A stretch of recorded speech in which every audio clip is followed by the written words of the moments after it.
back behind the orbiter, where the mirror is flying at about 850 nautical miles behind us. Well, obviously this is a massive faux pas that this piece of footage was accidentally broadcast. The person who's passed me this piece of footage is now dead. The footage that we see, mostly of UFOs, has been filmed with image intensifying equipment.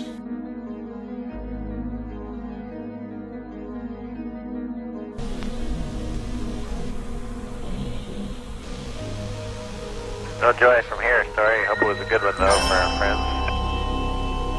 Thank you, sir. We could not see it here either. We'll wait 2 or 3 more minutes till sunrise and then at that time give you a go for KU stow.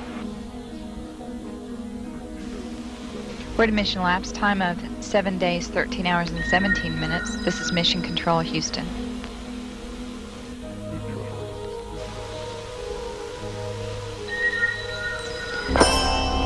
The Mir space station is now visible on the far left-hand side of the screen, about an inch from the bottom of this particular picture.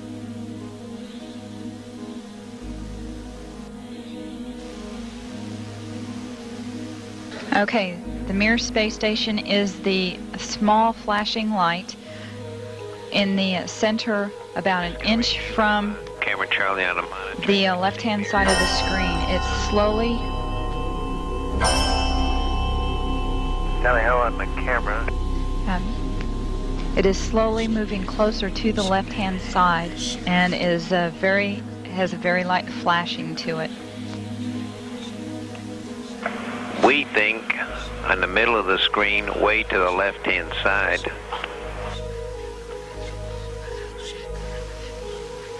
We think you can see a flashing light just a little bit to the left of the center of the screen, very faint.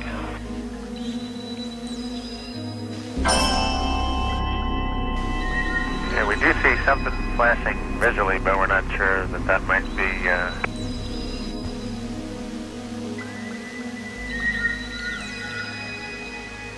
This is Mission Control, Houston. Once again, we believe we were just able to spot the Mir spacecraft as it flies about at 850 nautical miles behind us.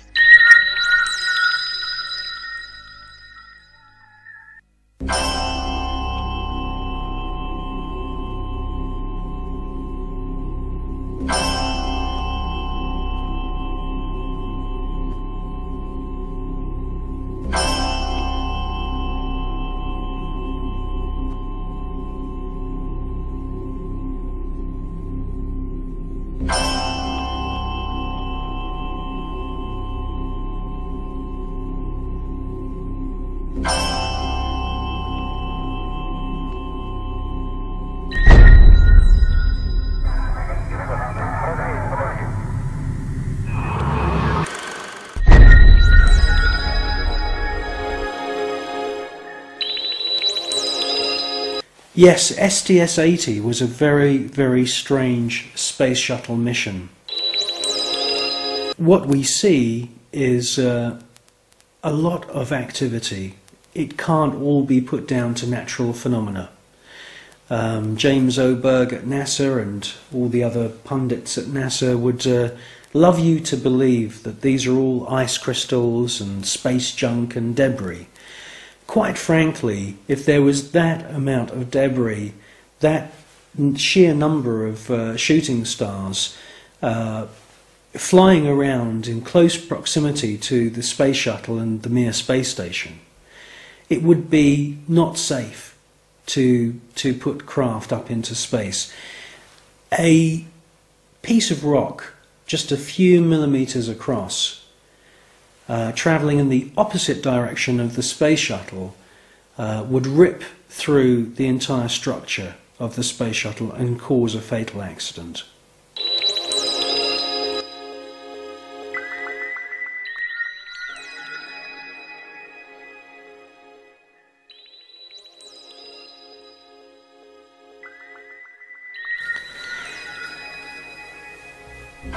Well, people always say to me, you know, if there's extraterrestrials and if there's UFOs, why don't they make themselves known to us publicly? Well, I think with the space shuttle mission STS-80, that's exactly what they did do. You see objects which are out of focus, or they are transparent in some kind of way. And the first one comes from behind the space shuttle, comes into the field of view, and they make their way to the upper atmosphere. That's at least what it looks like. It's joined by many others, and you get a kind of rough circular formation appearing. And then you get the piece de resistance, the last orb comes into the center of this formation, and as soon as it finds its position, it lights up. And then you can see a sort of dance of lights around this formation. Now, this suggests to me incredible intelligence.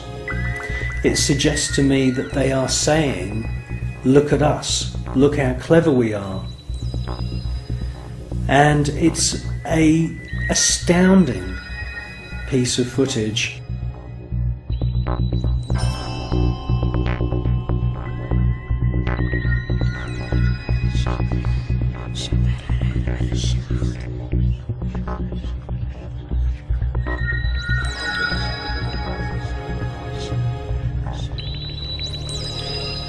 These extraterrestrial craft are attracted to thunderstorms, and many times we see lightning on the surface of the planet or in the atmosphere of planet Earth. And as soon as these electric storms start, the UFOs swarm into the area. It's almost as if they're harvesting the electromagnetic energy within the atmosphere. And in actual fact, there are unseen forces in the atmosphere, etheric flows of what the German scientist Wilhelm Reich described as orgone energy. And it could be possible that these UFOs are sucking energy from these electric thunderstorms on planet Earth, and this is where they're getting their energy from. You should concentrate on the first object that appears, and you will see that it holds its position. Many TV stations have actually broadcast this STS-80 footage, but they only show you the few seconds of the large glowing orb coming from the lower atmosphere.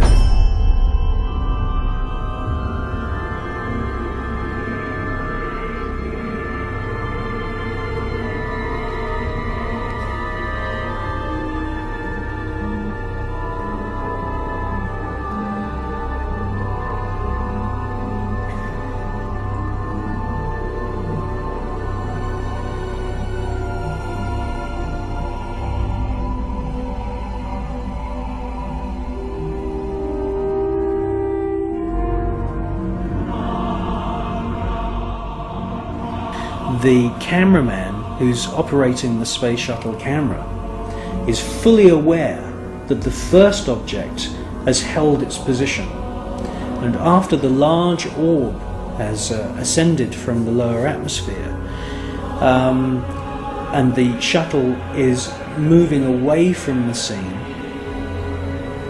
the cameraman is actually zooming in at the end of the sequence to double check the position of the first luminous orb, and it's a fascinating piece of video.